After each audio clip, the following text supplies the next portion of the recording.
But anyway, you remember from the movie, it had all the stickers on it. And it's gonna be a lot of fun.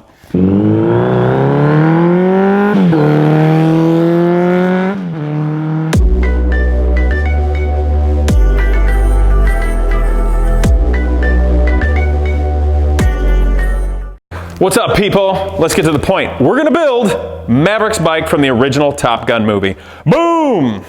Okay, so this bike is a 1984 Kawasaki Ninja. It's the GPZ 900. Maverick's bike, I believe, was an 85 Ninja, but it looks exactly the same. There's very few differences at all. And this bike was a really great price. So that leads me into why I'm gonna do this on my YouTube channel, because the frustrating thing about YouTube and vehicles and builds in general, nobody can afford any of that stuff. So what fun is just watching people build stuff that you can't afford? I think that gets really old after a while. So I just wanted to go back and do an awesome build that's very reasonable price from just a really cool time of Americana pop culture. And I mean, really, come on, what movie was cooler for guys than Top Gun? And honestly, what mode of transportation other than F-14 was as cool as Maverick's bike? So we're gonna build it. Anyway, if you wanna come in a little closer, we can look at it together. But so Top Gun came out in '85, and they wanted to use a wicked machine for the time period. Of course, the character Pete Mitchell's bike was primarily black, with this area being red on the original Top Gun bike, and then of course had a lot of his military and fun stickers, which we're gonna get to in a moment. So this particular one from '84, obviously it's painted red and charcoal, is gonna be perfect. And the reason being is, if you're going to do a motorcycle build, generally speaking, the best way for you to come out ahead on it, and I mean effectively put in your resources of time and money in the most efficient way possible to have an awesome piece, is this. If I scoured the world to find an absolute flawless Ninja that I was going to paint anyway from that time period, I'd spend quite a bit more money. I might spend between $5,000 and $10,000 to get a perfect one. But what I wanted to do was find something that had really good bones, you know, that's running well, the gearbox works well, the clutch works, it's cooling, you know, the suspension in general is pretty good, and the body's all intact where it hasn't been trashed. But I wanted to get it cheap, frankly, because I'm going to put in work to change it, to paint it, make it all right. And, you know, I don't necessarily have any money to blow, and neither do you. So with this one, this particular bike has 40,000 original miles on it, and you can tell that it looks like it's been parked outside if you want to take a look at this at times. So for instance, the vinyl seat here is really dried out, it's sun faded, it's cracking if you want to look real carefully. I'll even pop this off. So, you know, the bike had, in some ways, a tougher life with how it evolved and lived, but it never got trashed. And actually, when I made the deal and met the guy with it, it was running pretty good. We're going to start it up in just a minute, so I hope my camera guy doesn't let me forget. But, so I test rode it down the road and back, and I had met the guy and made a deal on it. Of course, when I got there, it wasn't exactly as represented. I asked him, I'm like, so how are the tires? Are they pretty decent? Are they new? He's like, well, they're pretty close to new, which actually means they're old dry rotted garbage that has a lot of tread, which is a no-go. It was sketchy just for the test ride to make sure the bike is all right. But there's some bonuses to it. The engine is running very well. The carbs seem nice. There were no flat spots. It wasn't missing. It started well. It sounded good. It's got a Vance and Hine pipe on it. Of course, this is, you can see here, is corroding. If you want to take a quick look, come on in. You can see that the exhaust is corroding, just things from being outside. This aluminum that used to be polished is also starting to look a little tired, so I'm going to be pulling this off and polishing it. The exhaust, I will probably clean up and shoot it with some high temp black paint the whole way, because Maverick's original bike, the exhaust was black because I think it was stock.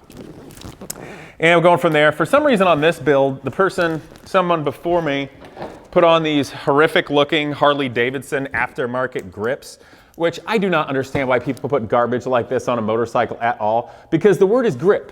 And you don't grip these. They're slippery, let alone if they ever got wet, and they're heavy. So they're just in general terrible. So I removed those as quickly as possible. So we'll be changing it, right? But with regard to the build, I haven't decided what direction I'm gonna go with regard to painting it, because one, I could paint it myself, but that's gonna take so much time. And painting is not my first expertise, so there are people that are better than me out there. So I'm thinking I'm gonna call a local paint place, they're real nice, and say, what would you charge me if I bring in decent fairings, the plastics in the tank, just to paint it black? I'm sure they would be able to lay down a beautiful paint, prep the surface perfectly, it's gonna stand the test of time well. And then I'd ask them what it would take to do the red here, and if it doesn't cost that much or cost more, if I can have them make all the body work, I'll bring it to them perfect and beautiful in black. Then it'd be simple and easy for me to then just shoot the red part on it, or even do the red part in vinyl, for instance. So those are a couple of options. And I'm gonna talk openly about that, and I'm gonna weigh all those items with you guys because I want you to be able to build something great too. This particular motorcycle, if you're gonna try to find one that has all its bodywork reasonably intact, that's running well, maybe the tires are crap, maybe a bunch of other things, but something that runs half decently, has got a title and bodywork. If you scour the world, you're probably gonna be somewhere between $1,000 and $2,500, give or take, depending on how good a deal you find. Maybe you can find a really smoking deal, maybe not. So generally speaking, if you do a good job and you pay attention to resources and what you have to put in, and you find something that's worthwhile to start with, you should be able to make a really nice Top Gun bike for less than $3,000. And I'm gonna show you one of the special kickers. So, you know, come on in here if you wanna get close and look. So the Maverick Pete Mitchell bike is really pretty simple. You know, this one's from 1984, and there's probably some very subtle differences. But in general, it's really just the form and the shape and everything is the same. So if you find a GPZ 900 Ninja from this time period, just make, you know, depending on the year range, you just have to find it where it has the same bodywork and all of this. And effectively, you're redoing it cosmetically to look like the Top Gun one. And that's fun. And it's also fun because you don't have to do any insane giant builds to make it be something else. So it makes it more reasonable. So the stickers, all the stickers on Maverick stickers, you might think it'd be pretty easy, but you'd have to really check out all the film and make sure everything's right. And some of those might still be available, but you'd probably end up custom designing stuff. And to find some kind of slightly more obscure military stickers from the 1980s or older would be a little tricky. But Mr. Google is there to help you out. And actually I went on Amazon and found somebody selling all of the correct stickers for this exact bike build. Weirdly enough though, they came from Bulgaria, so I don't know what it is with Eastern European countries. Maybe they like our Americana better than us, but it worked out really well for me, or you guys if you're gonna build one, because I think these are only $35. There's no way I could get a place to design them, and these are really great. So obviously you got the Tomcat sticker here for the F14. As you know, the Tomcat, I don't drive 55-mile-an-hour speed limits, popular in the 80s from, I think it was the Jimmy Carter years of the silly speed limits too low. No turkeys, the Fighting 50 first, no wimps, Tomcat. I don't know why, but they put a heck of a lot of the US Navy Fighter Weapons School stickers on it. Probably too many, but whatever. You know, and you've got all of the correct different wings and fighting wings. And this is funny. So the no bull crap sticker. My wife does design in a giant corporate world, and she has no stickers on her laptop, but everybody else does. And she's hoping that I have an extra one of these. She wants to put it over the Apple logo on it. I'm like, it's kind of ballsy for the corporate world, but I kind of like it. So she'll either get fired or promoted. It's going to be one of the two. Anyway, maybe I won't let her do that. That'd be bad. So she's like, I'll just tell everybody it's a Top Gun sticker. I'm like, yeah, I'm sure that's how it'll go over. But anyway, you remember from the movie, it had all the stickers on it. And it's going to be a lot of fun. So this will be that last touch that we do in the video in the series right before we go for that final ride. And I think that'll be really satisfying and fun for everybody. If I'm not mistaken, in the movie, the Kawasaki logo wasn't on there at all. And maybe the Ninja wasn't either. To be frank, I don't know. I need to research this better. If the Pete Mitchell Ninja from the movie was a custom paint job or if they offered it in that paint job. Because when I was looking, I never saw any stock Ninjas painted like that. I think perhaps there were some, and I did find some later motorcycles that weren't the exact same body style painted in that same paint scheme. So I don't know what came first, the chicken or the egg or the movie or the Kawasaki's design. But if you look in here too, there's a bunch of stuff that's gonna have to be finished, refurbed, maybe cleaned up. So the plastic trim in here, you can see it starts to get, it almost like oxidizes over the year. And so this is gonna have to be cleaned up, maybe with water and Scotch-Brite pad, maybe a thinner, and then potentially just refinished with a trim paint, which gives that nice satin black look. Same thing goes for everything in here. You know, when we have all the bodywork off, gonna refinish that just to give it a real fresh look. If you come around front, you can see how the mirrors, same exact thing. Fortunately, they're all intact and really nice for the 80s, and that was screen, you know, used. It was basically a stock bike. So this is gonna shot with the respray on the trim. The windscreen has a zero gravity tinted windscreen, which in the movie, it was actually transparent and clear. One, because I'm a cheapo and don't want to get that, and two, this looks really cool. I'm just going to leave this. It looks cool. I don't think anybody will hate on it too much. And since the bike will primarily be black anyway, I think it'll give it a really great aggressive look. The turn signals on this one have a clear lens with an amber bulb. I think in the movie these were amber. I don't know, we'll see how they look. I'll refinish the black and then decide, because I could always shoot this clear lens amber later if I want to. But today, what I'm actually going to do in a moment, we're going to start this thing up and I'm going to drive it to the local motorcycle store. They were kind enough to work with me to where they're going to yank the tires and wheels and then pop the tires off because these are old and dry rotted. And remember guys, for safety of motorcycles, your tires are the most important thing for your safety, period. You've got to have good tires on a motorcycle. And then from that, being safe on a motorcycle has to do with being able to control it the way it should. So all your controls, brakes, clutch, everything works well. You got good grips, great suspension, and it generally is a reliable machine that runs the way it is.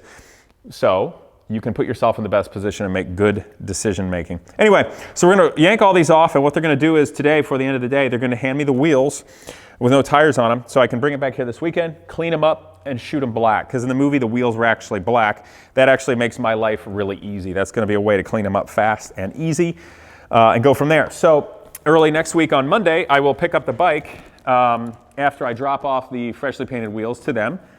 Get the tires on there, and it's kind of a weird sizing of tires.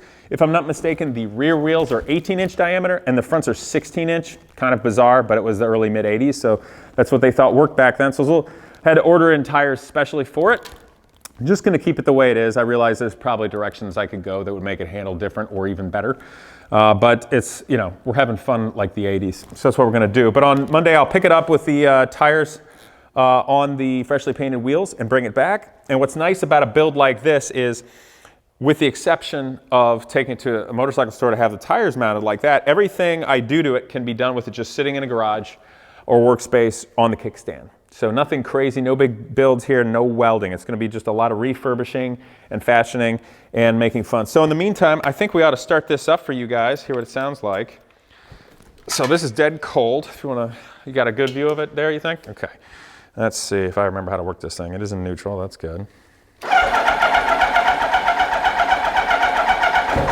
Come on. Do we have fuel? Maybe, I don't know. I'll try that. All right, here we go.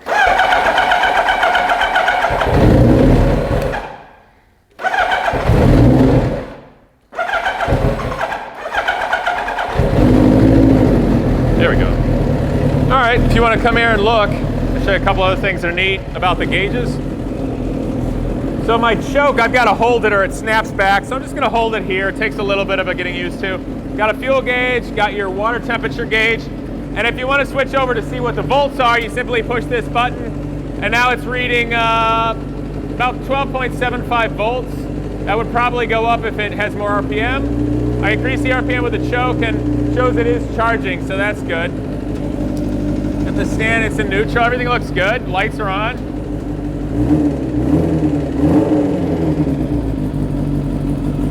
Yeah, not bad.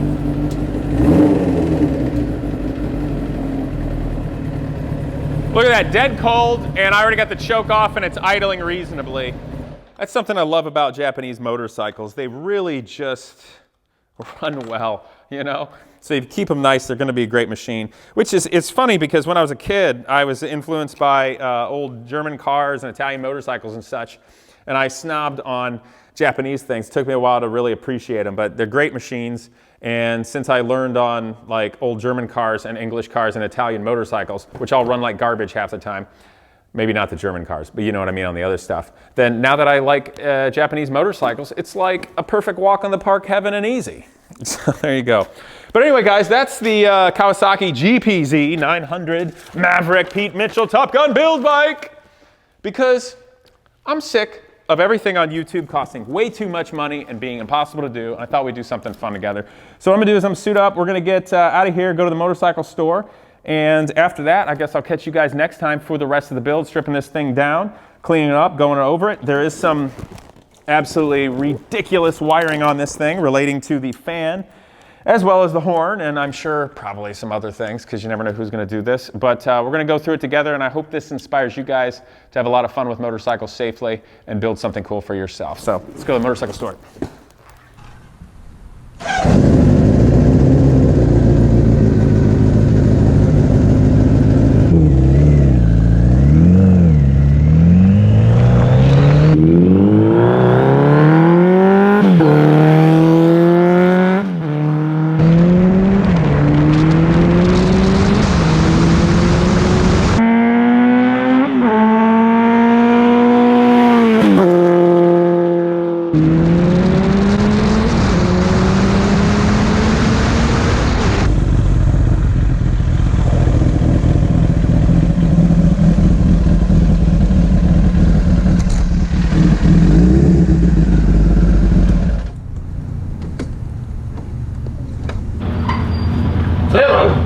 Where are you? BG Motorcycles. Thanks, man. How you doing? I'm well. You guys, this is Rod at BG Motorcycles, Bowling Green, Ohio. How long you been here, man? 37 years. Well, I appreciate it. I'm all about supporting the local guys, because they're the ones that help you out the most and have this whole lifetime of brain wisdom to share, which means he knows more than I do. So we're building the bike from Top Gun, Maverick's bikes, the GTZ 900, and this thing's kind of old. So you're being nice and hooking me up, doing the tires, and they got funky sized tires for that time period, right? They do. Was it tricky to find them, or they're just weird? No, they're just a few people make them anymore. Okay. When you say that bike's old, yeah, I was going to buy one when they were new. That's why he's smarter than I am. Yeah, I know. You know how these young people are today, want all the new. So. I realize, what year is it, in 84? 84. Yes, my buddy's dad owned a Kawasaki dealer, and I actually drug the wife up there to see if she would let me buy one. Really? Yeah. You didn't get one then? I did not get one. Was it your deal or the wife's deal to not get one? I can't remember exactly what the deal was. I think I procrastinated, as I usually do, and I ended up buying an 86 GSX-R 750 Okay, instead. that's cool. All right, well, right on, man. Well, you guys will be good. I think we're going to do a chain and change oil. Why these guys got it, too. Okay. And then I'll do all my other malarkey, but okay. I appreciate you working with me. Oh, no problem. It's always fun. So in the meantime, you guys, I will catch you for the rest of the build, picking it up and going from there. This is Rod. Check him out. I always love supporting the local guys. Thanks, man. Thank you. Appreciate it. In the meantime, if you like this, guys, share it. And in the meantime, like, comment, and subscribe. See you guys next time.